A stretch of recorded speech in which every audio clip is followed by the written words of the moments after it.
Tracy returned from the parent meeting completely upset. It was an autumn evening. Drizzling rain and a cold wind pierced through her. But it was even colder inside. It hurt and was offensive, and the problem was not that her 13-year-old daughter Celeste did not understand math. No, that was a problem too, of course, but it needed to be fixed, not cried over. Besides, the class teacher whispered to Tracy the phone number of a good tutor for Celeste. In fact, Tracy's mood worsened when Celeste's teacher, Mrs. Bell, suggested organising an event for Grandmother's Day. All parents supported this enthusiastically. Some had one grandma, others had two. Tracy remained silent. She had no one to invite. Her husband's parents died several years ago.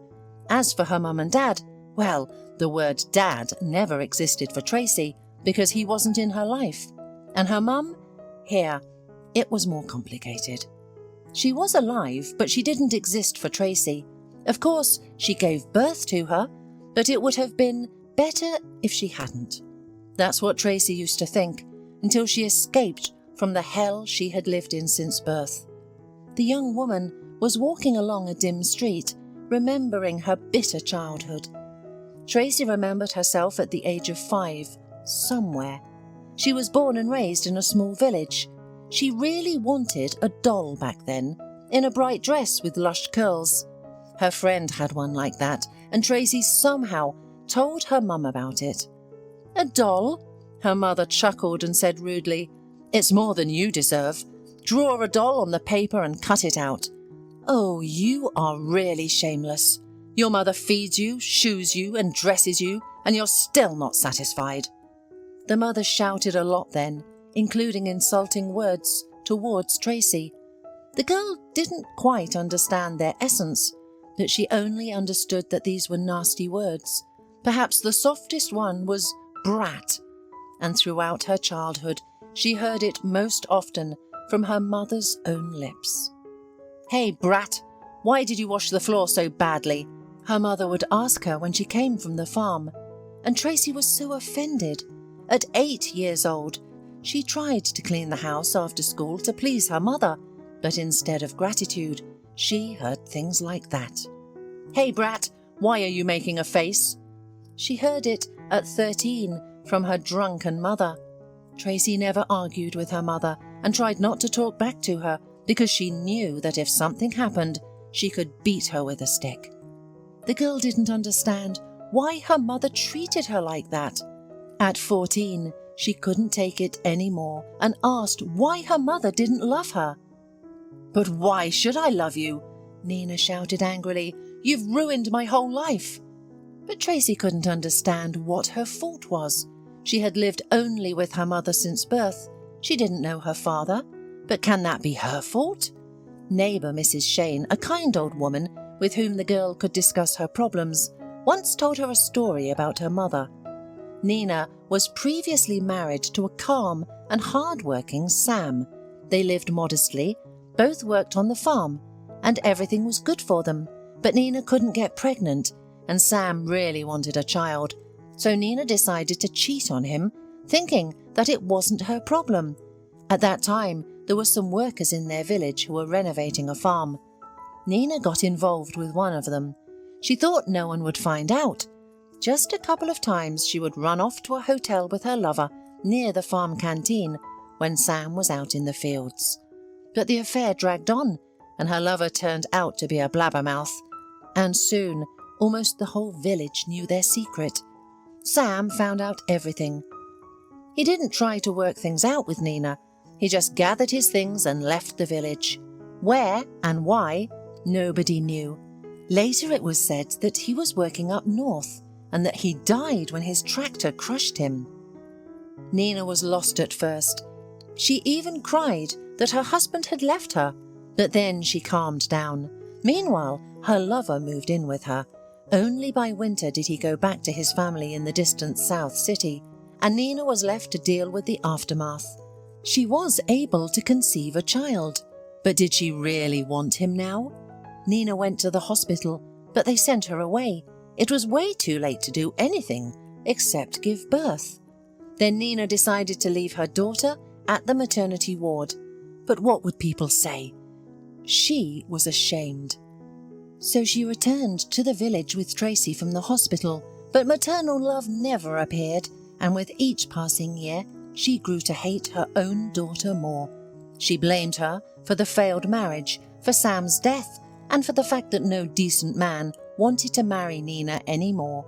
Eventually, she started drinking, and her anger toward her daughter only grew. "You, little girl, must be patient," Mrs. Shane admonished Tracy after her story.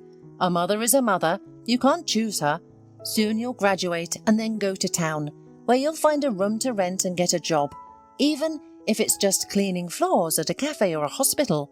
Your mother won't bother you then, but for now, endure." Tracy listened and nodded in response. She understood why Mrs. Shane was sending her to the town instead of the city. It was easier to live there without support, but how hurtful it was. Nina herself made a mess of things, but she blamed her daughter for everything, and maybe Tracy would have taken Mrs. Shane's advice, but one incident changed everything. One summer, Nina brought another boyfriend home who was also her drinking buddy. They drank and had fun in the kitchen, but then the man started shouting at Nina, saying that she was ugly and old and that her daughter was the real beauty. Tracy had just turned 17 at the time. She sat in the next room, huddled in a corner, afraid to move. Hearing these words, Nina got furious. She kicked the man out and then attacked her daughter with her fists. Tracy had dealt with her mother's abuse before, but this time Nina was completely out of control. She hit her as hard as she could. Tracy managed to escape and run to Mrs. Shane. The elderly woman comforted her, and they cried together. That night, Tracy decided to run away from the village. She didn't want to go to the nearest town, as Mrs. Shane had suggested. She knew her mother would find her there and never leave her alone. Tracy wanted to go to the city, especially since she read in the local newspaper at the post office about a recruitment for students, and they provided dormitories. Tracy snuck into her house at night. Hearing her mother snoring, she breathed a sigh of relief. She wouldn't wake up until morning for sure. She quietly gathered her belongings, documents, and went to Mrs. Shane to confess her plans to her. "Oh, you poor thing," sighed the elderly woman. "How will you get to the city, and how will you live there? You don't have any money." "No," admitted Tracy, "but I will try to sneak onto the train. I know people do it that way." "Uh-huh, they do," snorted Mrs. Shane skeptically, said, "and then the police catch them. Well, maybe you'll make it to the city. But do you have anything to live on when you get there?" "I'll work," replied Tracy. "Yes, but what will you live on until your first paycheck?" said the elderly woman. Then she thought for a moment, sighed and went to her bedroom. She rummaged in the wardrobe for a while and then took out some bills for Tracy. At that time, it should have been enough for a month. "Oh, Mrs. Shane, you shouldn't do it," blushed Tracy. "I should, and I won't." Mrs. Shane said it firmly. "Go away from here, my dear. Maybe you can change your own destiny." "Thank you," whispered Tracy emotionally. "I'll pay you back. When I earn it, I'll pay you back." Mrs. Shane smiled gently and shook her head. Early in the morning, Tracy took the scheduled bus to the district town, and from there she took the train to the city. Everything went as planned. She got into school, found a place in the dormitory, and even found a job, cleaning the common areas in the apartment buildings. She only broke one promise. She never gave the money back to Mrs. Shane. The kind-hearted woman died in the fall of that year. Tracy learned about this from her mother, who came to visit her daughter for the first and last time. It turned out that Mrs. Shane had told Nina where Tracy had gone. But Nina came not because she was worried about her daughter. No, she wanted to take Tracy home because she needed free labour to clean the house, look after the chickens in the yard, work in the garden, and do other chores. Fortunately, the school administration, seeing Nina and realising her secret motives, did not give her daughter back. Besides, Tracy firmly decided that she would never return to her mother. She had enough of her mother. Now she was alone and on her own. Yes, it was not easy for her at first in the big city, but Tracy tried her best. She studied and worked. She got a job at a factory after school and rented a tiny apartment with her friend. And then she met Brian, a good guy who worked as a mechanic at the factory. They got married and started living together. For the first time in her life, Tracy felt that she was not alone, and that she now had support and safety in the form of a close person. Tracy and Brian moved to Brian's parents when the factory closed and everyone was kicked out on the street. Brian's parents were just happy that their son and daughter-in-law would live with them. They were good people, and they helped Tracy greatly when their granddaughter Celeste was born. They were like parents to Tracy, and she was totally devastated when they were killed in a terrible accident. A truck crashed into a bus stop and both of them died. A lot of time has passed since then. Celeste had grown up. Brian had found a good job on a construction site, and Tracy herself worked as a salesperson in a grocery store. They led a simple life without luxury, but they were happy and satisfied. The most important things were the love and respect in their family. Tracy never thought that she would become a good wife and loving mother, as she had no role model growing up. But it turned out that way. However, Tracy tried not to think about her mother. All she knew was that Nina continued to live in the same village, drinking and not thinking about her daughter. If anyone asked about Tracy, Nina would cover her with foul language, saying that she was ungrateful and ran away, abandoning her mother. Tracy learned about this from her former classmate Helen, who still lived in the village and was Nina's neighbour. Her husband was a farmer who built a house nearby. Returning home from school, Tracy remembered all of this. Yes, I seem to have a mother, but I don't. She'd never seen Celeste at all. What kind of grandmother is she? Yes, it's a pity that Celeste will have to participate in the class event as little as possible. Others will sing songs to their grandmothers or read poems, and Celeste simply had no one to do it. She will be upset. She is very emotional. Brian met Tracy in the hallway, and the most delicious aromas were coming from the kitchen. "We're frying meatballs with Celeste," Tracy's husband announced happily, and he kissed her on the cheek. "Why are you so gloomy?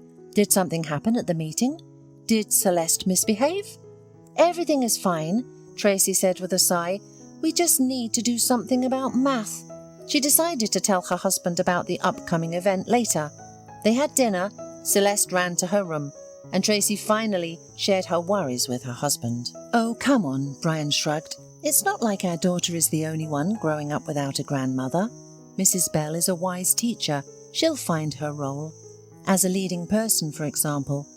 "Yes, you're right," Tracy nodded. "I'm probably exaggerating everything." "You just remembered your story." Brian hugged his wife and stroked her head like a little girl. "My girl, forget everything. I'm here. Celeste is here too, and we love you very much." "And I love you," Tracy whispered in response.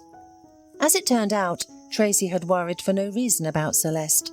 She was given the role of host, and the event went great, although there was a moment when Tracy saw sadness in her daughter's eyes. Celeste knew nothing about Nina or Tracy's childhood, because Tracy decided to spare the girl's psyche and only said that she hadn't talked to her mother in a long time. But everything changed on a Saturday evening in November. After a bath, Tracy decided to lie down with her phone and open a social media page. She saw a message from Helen, her former classmate. "Hello, Tracy," Helen wrote. "Your mother had a stroke yesterday and was taken to the hospital. I thought you should know. I found her on the street and called an ambulance. The doctors said she'll live, but you know that after such an illness it takes a long time to recover." "Well, let her recover," whispered Tracy. "What are you whispering about?" mumbled a sleepy Brian. "Are you chanting some mantra or what?" "If only," sighed Tracy, explaining what was happening. "We have to visit her, unexpectedly and decisively," said Brian, as if waking from a dream. "Tracy, she's your mother." "A mother who hated and treated me like a stray dog?" bitterly said Tracy. Brian, I can't forget anything, and I can't forgive her either. I understand it's difficult, but what else can we do? Helen said there's no threat to her life. She'll recover and start drinking again, angrily said Tracy. What's going to happen to her? And if she doesn't recover? Her husband asked cautiously. Tracy, we should look after her, so we don't blame ourselves later. I won't even think about it, grunted Tracy, and turned back to him, trying to fall asleep. But sleep wouldn't come. She remembered her childhood, offences and insults. Could something like that be forgiven? For the following days and weeks, Tracy stubbornly pretended that nothing had happened, although thoughts of her mother and how she was doing didn't let her rest. Helen regularly wrote, telling her that Nina was still in the hospital. Brian asked about the news, but Tracy made excuses, saying that she was still in the hospital. And then Helen wrote that her mother had been discharged.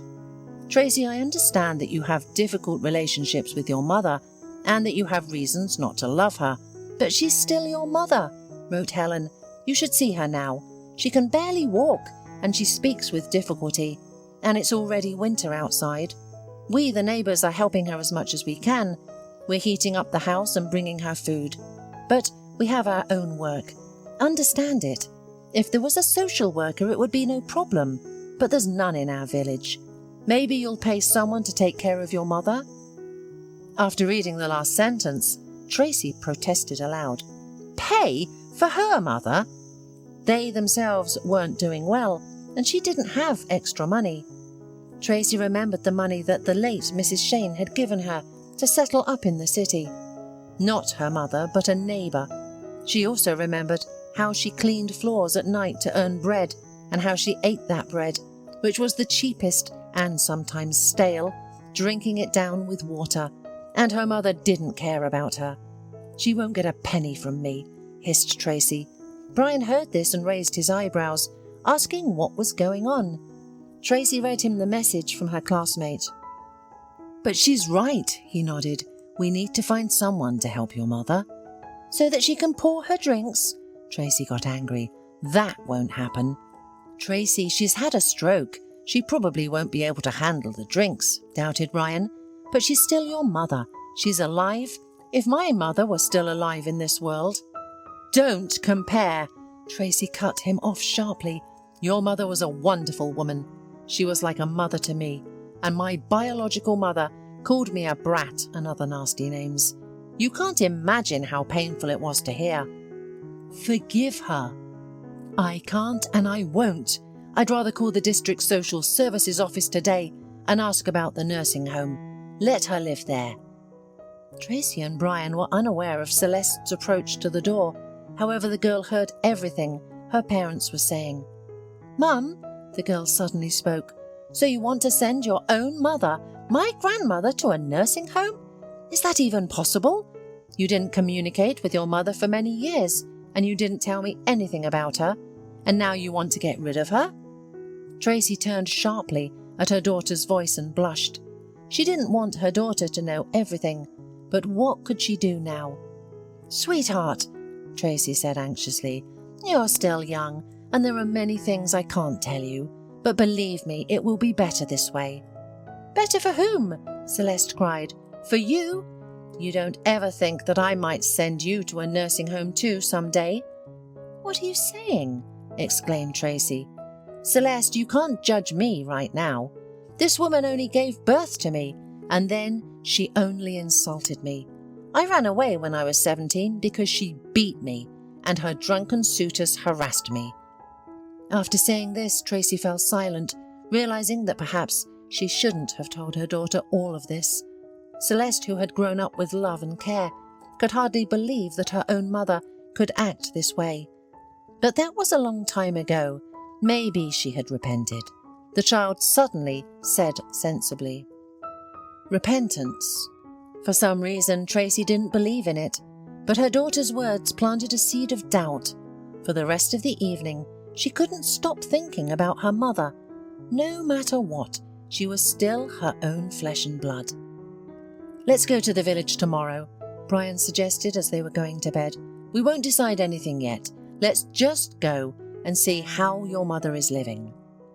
"Okay," Tracy unexpectedly agreed. The next day, Brian took a day off work. Tracy changed shifts, and they set out in their old car. Tracy was lost in thought all the way, wondering what had happened to the village. She hadn't been there for so many years. And most importantly, how would the meeting with her mother go? If she tried to insult her in any way, she would send her to a nursing home without a second thought. Over the years, the village had become dilapidated and smaller. Many houses were empty. Only Helen's house towered like a giant, and nearby was the old hut. Tracy's heart tightened. Her childhood home. No matter how badly she had lived there, it was still exciting. The courtyard was covered with snow, and only a thin trail indicated that people sometimes came there. The wooden door creaked heavily when Tracy pushed it open. The woman froze for a second and then entered the hallway. Everything was cluttered and dirty. Tracy involuntarily grimaced. Her mother had let everything go. Clearly they hadn't cleaned in years. Tracy was shocked. She touched the radiator. It was cold. The woman peeked into the bedroom, and she didn't immediately recognize her mother among the pile of rags on the bed. Finally, the pile moved, and Nina emerged from underneath. Her mother had become a complete old woman, thin and yellowed. Tracy felt sorry for her for some reason.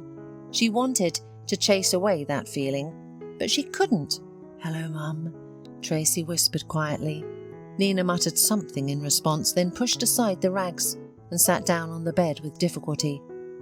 "Tracy," she said, barely audible.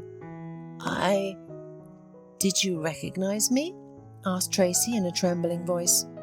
"Of course, my dear," Nina replied, more clearly but slowly. "It's just that I didn't expect to see you." "But I came. Meet my husband, Brian." Brian nodded in response, visibly confused by what he saw. "You also have a granddaughter," added Tracy. "Her name is Celeste." "I know," Nina happily smiled. "Helen told me and showed me a photo on her phone." "I see," Tracy replied dryly and harshly. "So tell me what happened to you. Have you drunk yourself to a stroke?" She sat on a stool, brushing off the dust, and looked into her mother's faded eyes. Nina shrugged and lowered her head. "You're right, my daughter. I'm to blame for everything," she muttered, and then she sobbed and burst into tears. "Tracy, forgive me," she said, wiping her tears from her wrinkled face with a trembling hand. "I'm so guilty in front of you. This is my punishment for mistreating you. I only recently realized how wrong I was. I took out my grievances on you and drowned the pain in alcohol. I ruined my life with my own hands." Tracy listened to her mother and remained silent. She suddenly realized that there was no resentment, only pity for this unhappy old woman. "Okay, Mum, that's enough tears. Let's get ready." "Where to?" "To the nursing home. Helen told me it was the only place for me." Nina lowered her eyes and fell silent. "No," Brian suddenly broke the silence. "We'll go to our place. We have 3 bedrooms in our apartment. There's space enough for everyone, and you can't be left unattended." Tracy looked at her husband with surprise. After all, he was always a wise and kind man. Perhaps that's why she loved him. "Just remember my words. If you drink and are rude, I won't put up with it," she told her mother. "I understand. I won't do anything bad anymore. I'll listen to you in everything," Nina whispered, and then added, "Thank you, and forgive me." Tracy didn't say anything in response. They collected Nina's meagre belongings with Brian, put the old woman in the car, locked the door to the house, and set off for the city. Tracy drove, occasionally glancing at her silent mother in the back seat, and realized that she was doing everything right, as a human being should. There is a time for everything in life. Yes, not everything can be forgotten, but you have to learn to be wiser. Tracy closed her eyes. Ahead was the road home, and then a long journey of forgiveness.